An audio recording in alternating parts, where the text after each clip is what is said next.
قرآن پاک کے جتنے بھی قصص ہیں، قصے ہیں،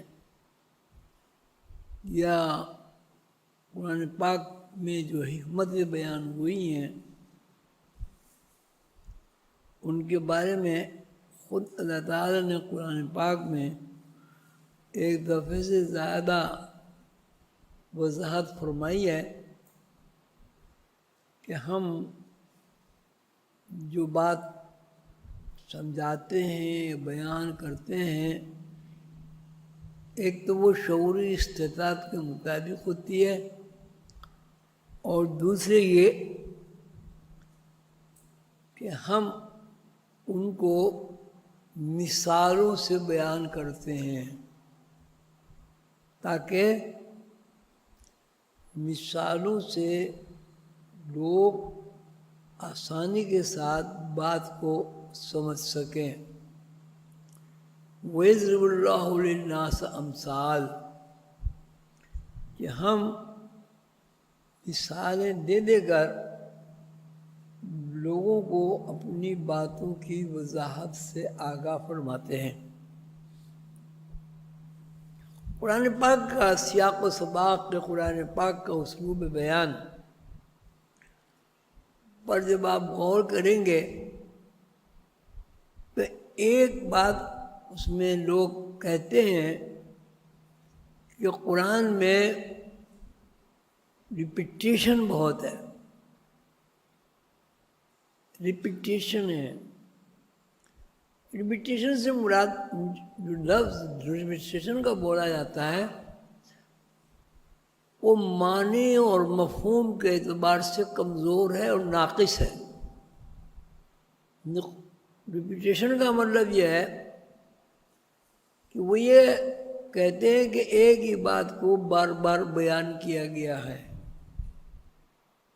لیکن جب ہم یہ کہتے ہیں وَيَضْرِبُ اللَّهُ الْأَمْثَالَ لِلنَّاسِ، اللہ تعالیٰ اپنی باتیں مثالیں دے دے کر سمجھاتے ہیں، کس کو؟ لوگوں کو۔ وَيَضْرِبُ اللَّهُ الْأَمْثَالَ لِلنَّاسِ، لوگوں کو۔ اس کا مقصد یہ ہوتا ہے کہ لوگوں کی جو ذہنی شعوری استعداد ہے، صلاحیت ہے، قابلیت ہے، سکت ہے، اس کے مطابق اللہ تعالیٰ بات کو بیان کرتے ہیں، اور پھر اس بات کی مزید گہرائی میں اترنے کے لیے، مزید وضاحت کے لیے اس کو پھر مثالوں سے بیان کرتے ہیں۔ وَيَضْرِبُ اللَّهُ الْأَمْثَالَ لِلنَّاسِ، اور اللہ تعالیٰ مثالیں دے دے کر لوگوں کو سمجھاتے ہیں تاکہ بات ان کی شعوری استعداد کے مطابق ان کی سمجھ میں آ جائے۔ آپ ماشاءاللہ پڑھے لکھے لوگ ہیں، آپ کے تجربے میں یہ بات ہے کہ اگر کوئی بہت زیادہ مشکل مضمون ہو اور وہ اسٹوڈنٹ کی ذہنی سکت سے اور ذہنی استعداد سے زیادہ ہو، اور اس کے دماغ پہ الگ سے اس کا بار یا بوجھ پڑتا ہو، وزن وہ محسوس کرتا ہو، اس کو جب وہ مثالوں سے بیان کرتے ہیں تو بات آسانی کے ساتھ سمجھ میں آ جاتی ہے۔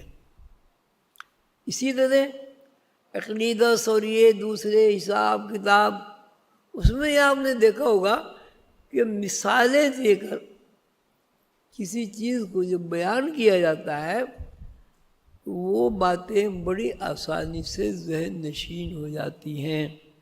اور آج کل کا جو طرز تعلیم ہے، آج کل کی جو طرز تعلیم ہے، جس طرح پڑھایا جاتا ہے، اس میں بھی مثالوں کا زیادہ عمل دخل ہے۔ نہ صرف زبانی مثالیں ہیں بلکہ وہ تصویر کشی کے ساتھ بھی مثالیں بیان کرتے ہیں۔ مثلا اگر وہ کہتے ہیں مین، آدمی، تو آدمی کی تصویر بنا دیں گے، مثلا اردو میں کہتے ہیں اینک، تو اینک کی تصویر بنا دیں گے. یہ تصویر در اصل جو ہے اس کی ایک قسم کی تشریح بھی ہے، مثال بھی ہے، اور بچے کی ذہنی استعداد کے عین مطابق ہے. اس لیے کہ بچہ اینک دیکھتا ہے، مثلا دادی اماں کے دیکھتا ہے، نانی اماں کے دیکھتا ہے، اپنے ٹیچر کی آنکھ پہ لگا دیکھتا ہے. ہو سکتا ہے اس کے گھر میں اس کی ماں بھی لگاتی ہو، بھائی بھی لگاتی ہو، تو وہ جب اس کو اینک سامنے لا کے دکھاتے ہیں، تصویر دیکھتا ہے، تو اس کی بات آسانی سے سمجھ میں آتا ہے. اب کسی چیز کو بیان کرنے کا مطلب یہ ہوا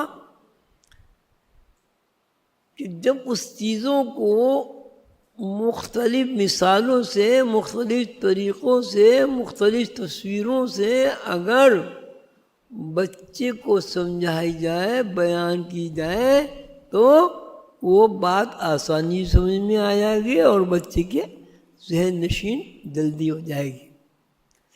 اب یہ اللہ تعالیٰ کہتے ہیں وَيَضْرِبُ اللَّهُ الْأَمْثَالَ لِلنَّاسِ،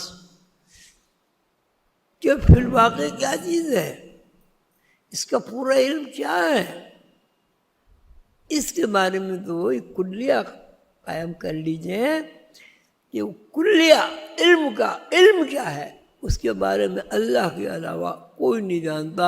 وَاللَّهُ بِكُلِّ شَيْءٍ عَلِيمٌ، اللہ ہی جانتا کہ اس علم کی گناہ کیا ہے، اس علم کی بیس کیا ہے، اس علم کی بنیاد کیا ہے، یہ علم کی جو تشریح ہے وہ کیوں ہوئی ہے، یہ تشریحات کیوں ہوتی ہیں.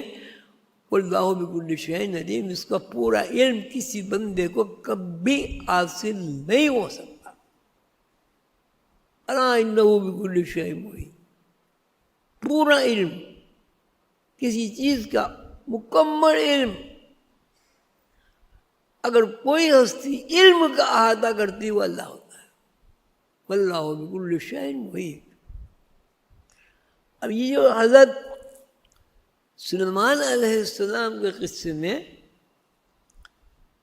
جو ٹائم اسپیس کا تذکرہ اللہ تعالیٰ نے فرمایا ہے قرآن پاک میں، اور سیدنا حضور علیہ السلام نے اس کی تشریح بیان کی ہے، یہ تفصیلات بیان کی ہیں، وہ دراصل اس لیے ہے کہ انسانی شعور کی استعداد کے مطابق بیان کیا جائے اس علم کو اس طرح کہ انسانی شعور پر اگر بوجھ پڑتا ہو، وزن پڑتا ہو، تو کم سے کم پڑے اور انسانی شعور اس بات کو سمجھ لے. اب اس کی آیت پڑھیں. کیا ہے آیت؟ آیت پڑھو. قال فیکم من الجن انا آتیک بہ قبل ان تقوم من مقامک. یعنی ایک جن بولا اور اس نے یہ کہا کہ اس سے پہلے کہ آپ دربار برخاست کریں وہ تخت موجود ہو جائے گا دربار میں. جی آگے پڑھیں. وَإِنِّي عَلَيْكِ لَحَفِيظٌ أَمِينٌ قَالَ الَّذِي إِنَّهُ عِلْمٌ. اور اس نے کیا کہا کہ جو علم صحیح ہے وہ تو اللہ کا علم ہے، اللہ ہی خبیر ہے، اللہ ہی علیم ہے. مجھے تو اللہ تعالیٰ نے جو علم عطا فرمایا ہے اس کے بارے میں اس بات سے باخبر ہوں، ان فارمولوں سے آگاہ ہوں. اللہ تعالیٰ نے مجھے سمجھا دیے ہیں کہ اس سے پہلے کہ آپ کا دربار برخاست ہوگا میں ملکہ سبا کا تخت اس دربار میں موجود کر دوں گا. جی. قال الذي عنده علم من الكتاب انا آتيك به قبل ان يرتد اليك طرفك فلما رآه مستقرا عنده قال هذا من فضل ربي. بس ٹھیک ہے. ایک وہاں جن کے ساتھ ایک بندہ یعنی انسان بھی بیٹھا تھا جنات کی اور انسان کی نسلیں اور نوعیں الگ الگ ہیں. ایک نوع اجنہ، اس نے یہ کہا کہ اللہ تعالیٰ کی رحمت سے اور اللہ تعالیٰ کی بخشش سے، عنایت سے، مہربانی سے مجھے اللہ تعالیٰ نے وہ علم عطا فرمایا ہے کہ اس سے پہلے کہ اے سلیمان علیہ السلام آپ دربار برخاست کریں، وہ تخت موجود ہو جائے گا. وہ بولا میں بھی حاضر ہوں. یہ میرے بھائی نے جو کچھ جن نے کہا ٹھیک ہے، مجھے بھی اللہ تعالیٰ نے علم عطا فرمایا ہے. اللہ تعالیٰ نے مجھے بھی کتاب کا علم سکھایا، یعنی قرآن پاک کا دیکھیں علم من الکتاب، علوم من الکتاب نہیں، علم من الکتاب. اس کتاب کے علوم کے ذخیرے میں سے ایک علم اللہ تعالیٰ نے مجھے بھی سکھایا. علم علوم نہیں، علم من الکتاب، کتاب کے علم میں سے ایک علم اللہ تعالیٰ نے مجھے بھی سکھایا. علم من الکتاب. انا آتی کبھی قبل ان یرتد الیک طرفک، اس سے پہلے کہ آپ پلٹ جھپکیں